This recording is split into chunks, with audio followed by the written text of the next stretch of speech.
Picture a classroom after the final bell. Chairs tucked in, coats gone, the long afternoon light stretching across wooden desks. Everyone else has rushed home, but one child is still there, pencil moving steadily, copying the same sentence again and again. It feels endless. Each word must be neat, each line filled, no shortcuts allowed. Do you remember that feeling? The quiet mix of boredom, hope, and determination? Back then, it seemed perfectly normal. Today, it feels almost unbelievable. And yet, for many of us, this small ritual marked our earliest lesson in authority, patience, and time itself, remembered clearly. To understand why this kind of writing became so familiar, we have to step back into Britain after the war. Classrooms were full, sometimes overflowing, with rows of wooden desks packed tightly together. Teachers were responsible for dozens of pupils at once, often with limited materials and very little time. In that world, order mattered enormously. Quiet was valued. Routine kept things moving. Repetitive writing fitted neatly into that system. It required no extra equipment, caused no noise, and kept a child occupied while the rest of the class carried on. It was believed that copying words carefully would encourage focus, respect, and self-control. The task itself became the lesson. Today, classrooms feel different. There is more discussion, more explanation, and more attention to how a child feels as well as how they behave. Looking back, it raises a gentle question. When everything was calm and orderly, did that always mean it was kind? Or was it simply the best solution people knew at the time, shaped by circumstances we've almost forgotten? Those classrooms belonged to another Britain entirely. Yet their echoes still linger whenever we recall the scratch of pencils and the hush of waiting after school hours. Most of us can still recall the exact phrases we were asked to write, even now. Simple apologies copied across a page, promises to follow classroom rules, or long definitions lifted patiently from the dictionary. The words themselves were rarely important. It was the act of writing them again and again that mattered. At first, you tried to be quick, hoping the lines would end sooner than expected. Soon enough, the hand began to ache, fingers stiff around the pencil. The clock on the wall seemed to slow deliberately, its quiet ticking louder than the rest of the room. Each margin had to be respected, each letter shaped carefully. A smudge or mistake could mean starting all over again.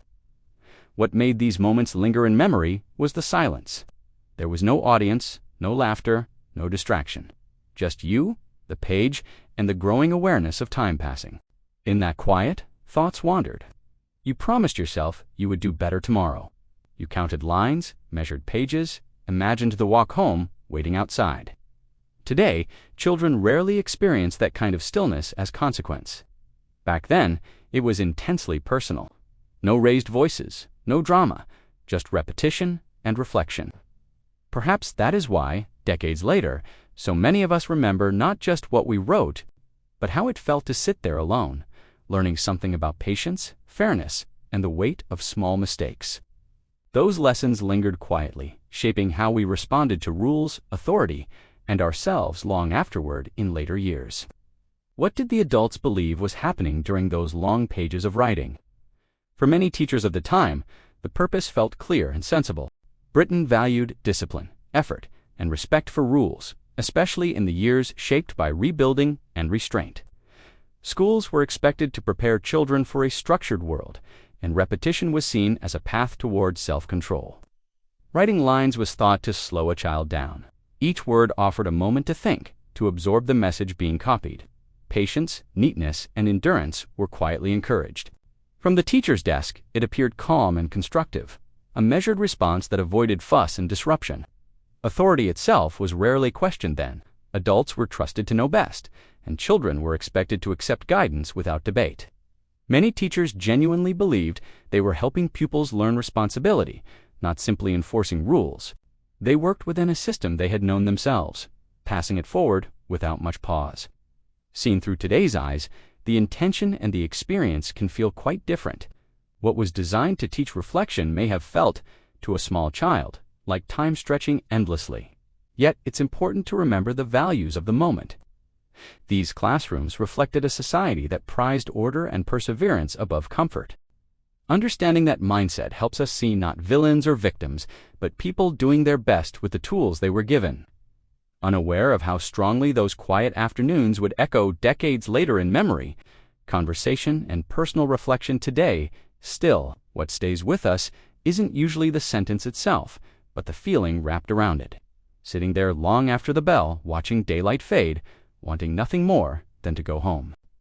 Many of us made quiet promises in those moments, vowing to try harder to keep our heads down tomorrow.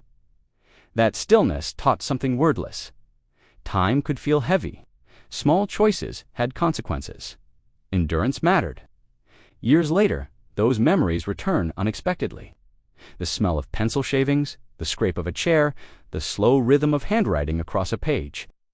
They remind us of how we learned resilience in small, ordinary ways. Not through grand speeches, but through patience learned minute by minute. In today's faster world, consequences often arrive and disappear quickly. Back then, they lingered. Perhaps that is why these moments stayed with us, shaping how we respond to rules, responsibility, and ourselves.